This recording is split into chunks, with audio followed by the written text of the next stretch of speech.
నమస్తే, welcome to legend TV. ప్రస్తుతం నాతో పాటు బీజేపీ ఎమ్మెల్యే రాకేష్ రెడ్డి గారు ఉన్నారు. మాట్లాడే ప్రయత్నం చేద్దాం. ఇటీవల హిందువుల మీద జరుగుతున్న దాడుల అంశాలు కావచ్చు, ఈ ఛత్రపతి శివాజీకి సంబంధించి ఒక ఆరెంజ్ బుక్ అనేది వాళ్ళు లాంచ్ చేస్తా ఉన్నారు. దీని గురించి కావచ్చు, కొన్ని రాజకీయ విమర్శల గురించి కూడా మాట్లాడే ప్రయత్నం చేద్దాం. నమస్తే సార్. నమస్తే సార్, ప్రధానంగా ఇటీవల మనం గతంలో చూసుకున్నాం, టెంపుల్ మీద దాడి మనమే కవర్ చేసాం, మీరు కూడా వెళ్ళి అక్కడ ధర్నాలు చేపట్టిన పరిస్థితి.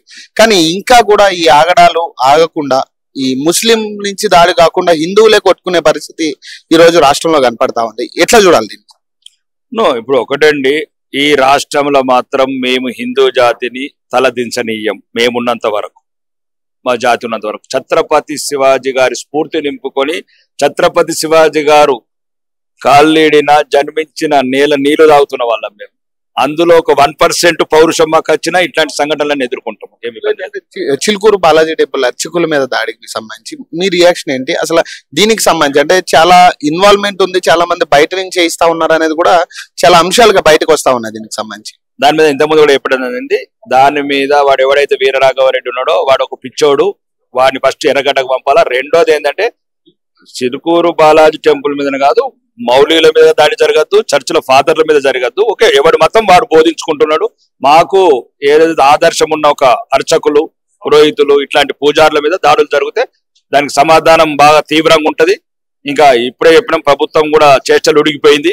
వాళ్ళని వీలైతే మా విధానంలో మేము చేస్తాం ట్రీట్మెంట్. మా ప్రభుత్వం వచ్చినాక ఇక వీరరాఘవరెడ్డి లాంటి వాళ్ళు ఈ ప్రపంచంలో ఉండటానికి వీలు లేదు. వాళ్ళకి తగిన శిక్షలు వేసి జైలులకు పంపించాల్సిందే. పక్క మీలాంటి వాళ్ళు ఖండిస్తానే వస్తా ఉన్నారు, కానీ ఇలాంటి ఆగడాలు ఇంకా కనపడతానే ఉన్నాయి. నిన్న సికింద్రాబాద్ ఆలయంలో కూడా ఆంజనేయ స్వామి టెంపుల్ ఒక శివుడి విగ్రహం దగ్గర మాంసం ముద్దలు వాడేసి పోయిన పరిస్థితి. అంటే పోలీసు వాళ్ళు వేరే డిక్లేర్ చేశారు. అట్లా చిన్న చిన్న విషయాలు కూడా అదేదో తీసుకొచ్చి వీడియోలు రిలీజ్ చేశారు. అంటే వేరే రకంగా వచ్చింది అది, ఇట్లా ముస్లిం సోదరులు కాదు, వేరే మతస్థులు ఏం తీసుకురాలేదని ఒక వీడియో రిలీజ్ చేశారు. మనం కొన్ని గౌరవించాలి. ఇక మరి ప్రతిది కూడా ఒకటండి, దేశ్ అప్నా హై, కూన్ అప్నా హై, ముసల్మాన్ హిందూ క్రిస్టియన్ సబ్ ఏకీ హై, ఏకీ కూన్ కా ఏకీ డిఎన్ఏ కా. మనం చెప్పాలి ప్రజలకు, ముస్లింస్ హిందువులము క్రిస్టియన్లము ఒకటే. ఆడు అవమానిస్తేనే అవమానించమంటున్నాం తప్ప వాడు మనం కరెక్ట్ ఉంటే మనం ఎందుకు? మీరు చిన్న చిన్న సంఘటనలు కూడా మీడియా మిత్రులు అట్లా చేసి పిల్లి తీసుకొచ్చిన మాంసం ముక్కలతోని రెండు మతాల మధ్యన వైషమ్యాలు పెట్టడం కరెక్ట్ కాదు. వాళ్ళు 25 కోట్ల మంది ఉన్నారు, మనం 120 కోట్లు ఉన్నాము. కలిసి బతకాల్సిందే, దేశం మనది. కాబట్టి చట్టాలను గౌరవించాలి. కాబట్టి చిన్న చిన్న విషయాలు మీరు దయచేసి అట్లాంటి ప్రోత్సహించండి. నిన్న రేవంత్ రెడ్డి గారు కూడా కొన్ని విమర్శలు మోడీ గారి మీద చేయడం జరిగింది. ఆయన డైరెక్ట్ బీసీ కాదు, ఆయన కన్వర్టెడ్ బీసీ. ఆయన సీఎం అయిన తర్వాత ఆ కులాన్ని బీసీలో కలుపుకున్నారు, ఆయన డైరెక్ట్ బీసీ అయితే కాదు అంటూ కూడా ఆయన విమర్శలు చేశారు. దీని మీద మీరు కన్వర్టెడ్ కాంగ్రెస్ వాడా? ఫస్ట్ కన్వర్టెడ్ కాంగ్రెస్ వాడు ఏ పార్టీలుండి ఏదో అనవసరంగా ఏ విధానాలు చేసి ఆ గద్దెనెక్కిండు. అది ఆయన స్థాయి కూడా సరిపోదు. లేకపోతే ఆ ఓటుకు నోటు కేసు మళ్ళీ ఓపెన్ చేసినట్లు దాని గురించి భయపడి బెదిరిపోయి ఇట్లాంటి మాటలు మాట్లాడుతున్నాడు. గౌరవనీయ ప్రధాన మంత్రి మీద స్థాయి మాట్లాడే మాటలు ఈ కన్వర్టెడ్ కాంగ్రెస్ వాడికి లేదని నేను చెప్తున్నా. ఈ బీసీ కులగణన అంశం మీద మీ అంచనాలు ఏంటి, మీ అవగాహన? ఇప్పుడు బీసీ కులగణనతో ఈ రాజకీయాలు ఏం చేస్తారు?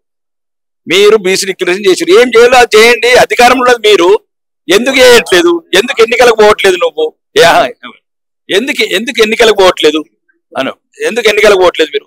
నువ్వేదో వేరోడి మీద భుజం మీద తుపాకి పెట్టి నువ్వు కలుస్తుంటావు రేవంత్ రెడ్డి. నువ్వు తుపాకి రాముడు అయి 15 నెలలైంది, ఒక 15 మందికి సాయం చేయనోడు. అవినీతి, 4 లక్షల కోట్ల బడ్జెట్, ఇంతవరకు 4 ఇల్లు కట్టించలేదు, 4 పెన్షన్లు ఇవ్వలేదు, 4 రేషన్ కార్డు ఇవ్వలేదు, 4 మంచి చేయలేదు, 4 హాస్పిటల్ కట్టియనోడు. ఆ గద్దె మీద కూర్చోడానికి సిగ్గుపడుతున్నది గద్దె.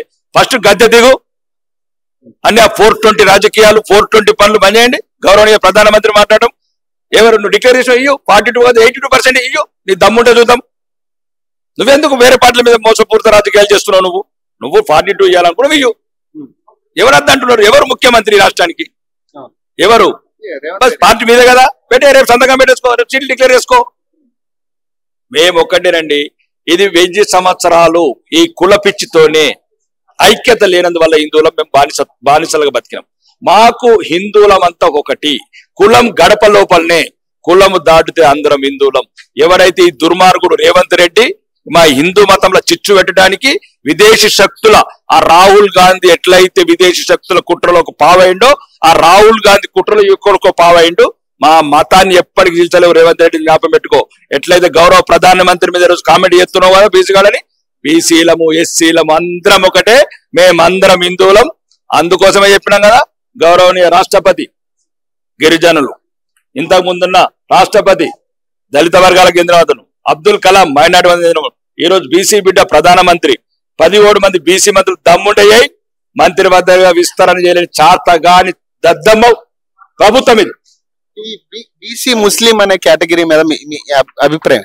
అది తీవ్రంగా ఖండిస్తున్నాం. ఎట్టి పరిస్థితిలో కూడా ఒప్పుకోము. మా బీసీ బిడ్డలను కాపాడుకుంటాం. ఎట్లా అవుతారండి? రాజ్యాంగం ఏమని రాశారు? ఏదైతే గౌరవ భారతరత్న అంబేద్కర్ గారు రాసిన రాజ్యాంగం ఈరోజు దేశానికి స్ఫూర్తి. క్లియర్ గా మత ప్రతిపాదన రిజర్వేషన్ ఇవ్వడానికి వీళ్ళని పెట్టిస్తాం. ఆ 4% కొట్టేస్తామంటుండే ఇంకా మళ్ళీ పోతాం. మళ్ళీ 10% వేసి హిందువుల మధ్య చీల్చడానికి పెద్ద కుట్ర ఉంది. వీళ్ళ కుట్రల మీద కూడా ఇన్వెస్టిగేషన్ చేయాలా, సిబిఐ ఎంక్వైరీ అడుగుతున్నాం. వీళ్ళు ఇచ్చే పర్యటనల స్టేట్మెంట్ల ఏదో మర్మం ఉన్నది. పాకిస్తాన్ నుంచి విదేశాల నుంచి నిధులు వస్తున్నట్లయి ఈ దేశాన్ని చీల్చాలనుకుంటున్నారు రాహుల్ గాంధీ, రేవంత్ రెడ్డి. వీళ్ళిద్దరి మీద చర్యలు తీసుకోవాలని డిమాండ్ చేస్తున్నారు. ఫైనల్ క్వశ్చన్, కల్వకుంట్ల కవిత గారు మొన్న పింక్ బుక్ అని ఒక విమర్శ చేయడం జరిగింది. దీంట్లో ప్రతి ఒక్కళ్ళ పేరు నోట్ చేస్తా ఉన్నాం అంటున్నారు. అటు కాంగ్రెస్ పార్టీ వాళ్ళు, ఇటు బీజేపీ వాళ్ళ పేర్లు కూడా అందులో ఉంటున్నాయి అనేది ఒక చర్చ జరుగుతుంది. మీరు ఏం చెప్తారు? ఆ తిహార్ జైల్లో మళ్ళీ రూమ్ మళ్ళీ ఇప్పుడే క్లీన్ చేసి పెట్టిండ్రు. మళ్ళీ ఎందుకు అట్లా అంత పెద్ద స్టేట్మెంట్ ఇయ్యద్దని చెప్పు. ఖాళీ బెయిల్ మీద వచ్చింది ఆమె, ఇంకా కేసు కొట్టేయలేదు. ఆ తిహార్ జైల్లో అట్లనే ఉన్నది. బీజేపీని మాట్లాడేటంత శక్తి ఆమెకు లేదు. ఆఫ్టర్ ఆల్ మామూలు ఒక గృహిణి 400 కోట్ల ఇల్లు కట్టుకొని తెలంగాణ ప్రజల రక్తం దాగిన కుటుంబం, తెలంగాణ బిడ్డలని ఆత్మహత్యలకు ప్రేరేపించిన కుటుంబం, 10 సంవత్సరాలు ఈ రాష్ట్రాన్ని దివాళి తీసిన కుటుంబం. మా ప్రభుత్వం వచ్చినాక జాగ్రత్తగినండి, తిహార్ జైల్లో రూమ్ అట్లనే ఖాళీ పెడతాం అప్పటి వరకు.